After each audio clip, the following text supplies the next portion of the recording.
সালামু আলাইকুম রহমতুল্লাহ হামিদ মুসল্লি মুসাল্লিমা। এক ভাই প্রশ্ন করেছেন যে কোনো ব্যক্তি যখন জুনুবি অবস্থায় অর্থাৎ তার গোসল ফরজ হয়ে যায় তখন সেই ব্যক্তি বিভিন্ন কাজ করা বা তার জন্য খাওয়া পান করা বা এই জাতীয় ঘুমানো তার জন্য জায়েজ আছে কি নাই।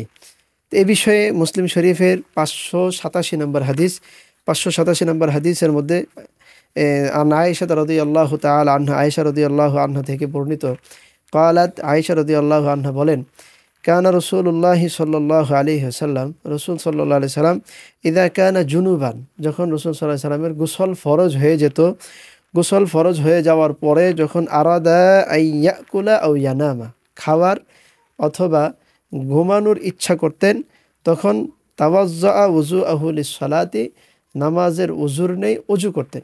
তো নামাজের উযুর নেই অজু করতেন অর্থাৎ গোসল ছাড়াই নামাজের উযুর নেই অজু করে রাসূল পাক সাল্লাল্লাহু আলাইহি সাল্লাম ঘুমাইতেন অথবা খাইতেন। তো এটা আনুষঙ্গিক হাতে পায়ে বা বিভিন্ন অংশে নাপাকি থেকে মুক্ত হওয়ার জন্য, যেহেতু ঘুমানো বা ঘুমের সময় হাত পা নাকে মুখে যেতে পারে সেজন্য নাপাকি পবিত্র করে স্বাভাবিকভাবে নামাজের ওযুর নেই অজু করে রাসূল ঘুমাইতেন অথবা খাইতেন। এখন কোনো ব্যক্তি যদি হাত পা পরিষ্কার করে সে ব্যক্তি খাইতে চায় ঘুমাইতে চায় তাহলে এখান থেকে বোঝা যায় যে সে ব্যক্তি স্বাভাবিকভাবে ঘুমাইতে পারবে। তবে সাথে সাথে অজু গোসল করে নেওয়াটাই এটা হচ্ছে উত্তম, এটা হচ্ছে ভালো। তবে কোনো ব্যক্তি যদি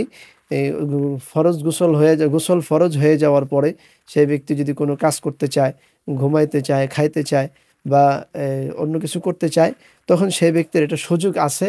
তবে উত্তম হচ্ছে অজু করে নেওয়া, নামাজের ওযুর নেই অজু করে নেওয়া, ক্লান্তিটা দূর হবে এবং স্বাভাবিক অন্য কাজের মধ্যে সে উদ্যমী হবে এবং স্বাভাবিক যেহেতু ক্লান্তি দূর হয়ে যাবে সে অন্য কাজ করতে সে উদ্যমী হবে। সেজন্য নামাজের ওযুর নেই অজু করে নেওয়াটা ভালো।